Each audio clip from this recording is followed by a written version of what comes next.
வணக்கம் ரசிகர்களே, மீண்டும் கண்டுபிடிச்ச அங்கத்தில் சந்திப்பதில் மிக்க மகிழ்ச்சி. இந்த வார நிகழ்ச்சியிலும் தகவல் துணுக்கு.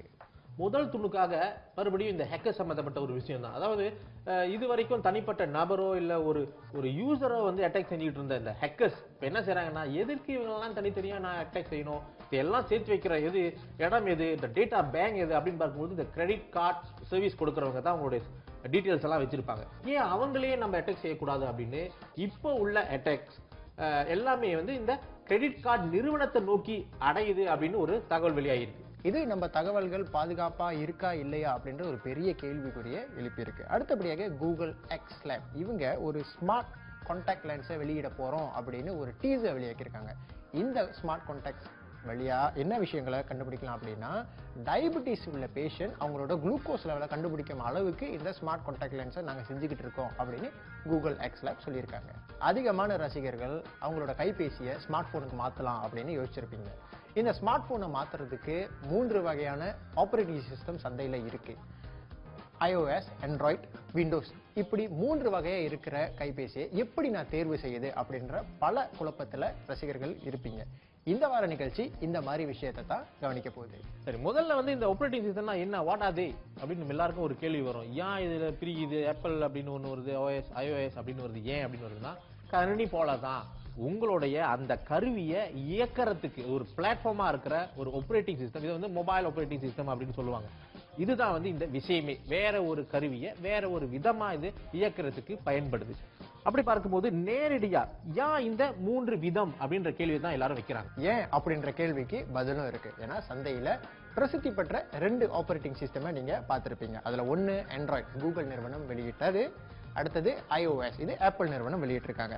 சின்னதா ஒரு ஆப்ரேட்டிங் சிஸ்டம் இருக்கு, அது விண்டோஸ் கைபேசிக்கு இருக்கு. சந்தையில மிக குறைவா இருந்தாலும் வரும் காலத்துல இது 2 இடத்தையும் அடையக்கூடிய அளவுக்கு இது வளரும் அப்படின்ற ஒரு நிர்பந்தம் இருப்பதனால இந்த 3 வகையான ஆப்ரேட்டிங் சிஸ்டம் நீங்க கவனிச்சே ஆகணும். ஏன்னு விளங்கின பிறகு அடுத்த கேள்வி ஒன்று வைப்பாங்க. இதுல எது சிறந்தது, எது வந்து மிகவும் சிறப்பா வேலை செய்யும் அப்படின்ற ஒரு கேள்வி வைப்பாங்க. அப்படின்ற கேள்விக்கு பதிலே கிடையாது. ஏன்னா இது 3மே எதுவுமே சிறந்தது கிடையாது. இதை விட அது நல்லது, அதை விட இது நல்லது அப்படின்னு சொல்லவே முடியாது. ஏன்னா இது ஒவ்வொன்றும் அதுக்குன்னு ஒரு வழி இருக்கு, அதுக்கு தனிப்பட்ட முறையில அது சிறந்த வேலைகளை சிறப்பா செய்யுது.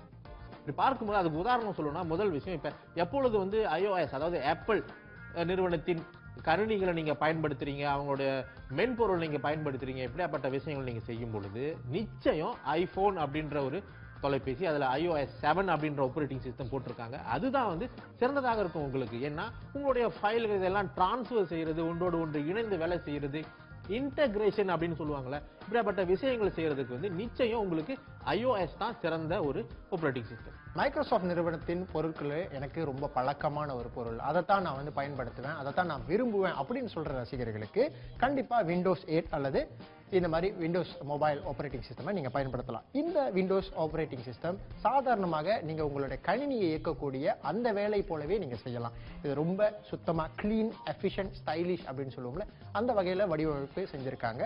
ஆக பயன்படுத்தவும் ரொம்ப சுலபமா இருக்கும். மேலும் ஆண்ட்ராய்ட்ல இருக்கக்கூடிய அந்த ஃப்ரீடம், iOSல இருக்கக்கூடிய செக்யூரிட்டி, பாதுகாப்பு அம்சம், இது ரெண்டையும் கலவையா கொடுக்கக்கூடிய முயற்சியில தான் மைக்ரோசாஃப்ட் நிறுவனம் இறங்கியிருக்காங்க. iOS பார்த்தாச்சு, விண்டோஸ் 8 பார்த்தாச்சு. அடுத்ததான் இந்த ஆண்ட்ராய்டு. எனக்கு ஸ்பெசிஃபிக்கா இந்த விஷயம் தேவையில்லை, ஸ்பெசிஃபிக்கா செக்யூரிட்டி அப்படின்ற விஷயம் எனக்கு வந்து ஒரு பெரிய விஷயமாவே தெரியல. அப்படின்ற பட்சத்தில் எனக்கு எல்லாமே வேணும். எல்லா தொலைபேசியிலும் இது பயன்படுத்துற ஒரு ஓஎஸ்ஆ இருக்கணும். ஆக எல்லா அம்சங்களும் எங்களை அடையணும். இது வந்து ஒரு ஓப்பன் சோர்ஸாக இருக்கணும். அப்படின்ற நிலையில ஆண்ட்ராய்டு தான் வந்து உங்களுக்கு ஒரு சிறந்த தொலைபேசியா இருக்கும், சிறந்த ஆப்ரேட்டிங் சிஸ்டம் கொண்ட தொலைபேசியாக இருக்கும். ஏன்னா எல்லா பிராண்டும் வந்து இந்த ஆப்ரேட்டிங் சிஸ்டம் பயன்படுத்த ஆரம்பிச்சிட்டாங்க. ஆக உங்களுக்கு வந்து அதோடைய வளர்ச்சி வந்து மிகவும் துரிதமாக இருக்கு அப்படின்னு சொல்லலாம். அதிகமா அப்ளிகேஷன் உங்களுக்கு தேவைப்படுமா, எல்லா வேலைகளும் நான் அப்ளிகேஷன் வழியா செய்யணும் அப்படின்ற முயற்சியில் இருக்கக்கூடிய ரசிகர்கள் நிச்சயமா நீங்க iOS தான் நீங்க பயன்படுத்தணும். ஏன்னா ஆப்பிள் ஆப் ஸ்டோர் அப்படின்னு கேள்விப்பட்டிருப்பீங்க. இதுல லட்சக்கணக்கான அப்ளிகேஷன்கள் இனாமாகவும் சிறிய தொகைக்கு அவங்க கொடுக்கறாங்க. சரி, இது எல்லா பிரச்சனையும் எனக்கு தேவையில்லை, எனக்கு வேண்டியது ஒரு தொலைபேசி சொன்ன வேலையை சொன்ன மாதிரி செய்யணும் அப்படின்னு யோசிச்சீங்கன்னா நிச்சயம் அது வந்து ஒரு ஐபோனாகத்தான் இருக்கும். ஏன்னா அதுல வந்து அதனுடைய மெனுவா இருக்கட்டும், இன்டகிரேஷனா இருக்கட்டும், அந்த யூசேஜ்னு சொல்லுவாங்கல்ல, எப்படி பயன்படுத்துறீங்க அப்படின்னு, அது வந்து மிகவும் சுலபமாக இருக்கும். இந்த வேலையை செய்யறதுக்கு இத்தனை விஷயம் தான் நீங்க செய்யணும் அப்படின்னு பாத்தீங்கன்னா அதுதான் இந்த ஐபோனோட மிக சிறந்த ஃபீச்சரா சொல்லலாம். அப்படி பார்க்கும்போது இந்த ஆண்ட்ராய்டுல இது முடியாதா அப்படின்னு பாத்தீங்கன்னா, இதை விட சற்று அதிகமான ஃபீச்சர்ஸ்களை அவங்க திணிக்கிறதுனால ஒரு வேலையை செய்யறதுக்கு அல்ல 2-3 வேலை அதிகமாக நீங்க செய்ய வேண்டிய இருக்கிறது என்று எல்லாராலும் பேசப்படுகிறது. உங்களுடைய பட்ஜெட் கொஞ்சம் லிமிட்டா இருக்கா, உங்களுக்கு அதிகமா செலவு செய்ய வேணாம், ஆனா ஒரு ஸ்மார்ட் போன் நான் பயன்படுத்தணும் அப்படின்னு நீங்க நினைச்சீங்கன்னா நீங்க ஆண்ட்ராய்டு இருக்கக்கூடிய கைபேசியை தாராளமா வாங்கலாம். ஏறக்குறைய கூகுள் பிளே ஸ்டோர் மற்றும் அமேசான்ல 7 லட்சம் அப்ளிகேஷன்கள் இருக்கிறது. அதுல முக்கால்வாசி இனாமாகவே இருக்கு. சிலது ஒரு சிறிய தொகையை நீங்க கட்டணும். இந்த இனாமா இருக்கக்கூடிய அப்ளிகேஷன்களை பயன்படுத்தி உங்களுக்கு அதிகமான வேலைகளை நீங்க செஞ்சுக்கலாம், உங்களுடைய பொழுதுபோக்கு அம்சத்தை நீங்க பார்க்கலாம், அனுபவிக்கலாம். அப்படின்னு பார்க்கும் பொழுது இந்த ஆண்ட்ராய்டு கைபேசி பட்ஜெட் கான்ஸ்ட்ரெயின் உள்ள ரசிகர்களுக்கு மிக சிறந்த கைபேசியை விளங்கும். இதையெல்லாம் விடுங்க, எனக்கு என்டர்டெயின்மெண்ட் தான் மிகவும் முக்கியமான ஒரு விஷயமாக இருக்கு. இந்த பாடல்கள், படங்கள், விளையாட்டுகள் இதுதான் முக்கியமான விஷயம் அப்படின்னு பார்த்தோம்னா, முதல்ல இந்த கூகுள் சம்பந்தப்பட்ட ஆண்ட்ராய்டு சம்பந்தப்பட்ட பிளே ஸ்டோர் வழியா பார்த்தோம்னா இருக்கு, நிறைய விளையாட்டுகள் இருக்கு, துரிதமாக வளர்ந்துகிட்டு இருக்கு, நிறைய பேர் இதை டெவலப் பண்ணிக்கிட்டு இருக்காங்க.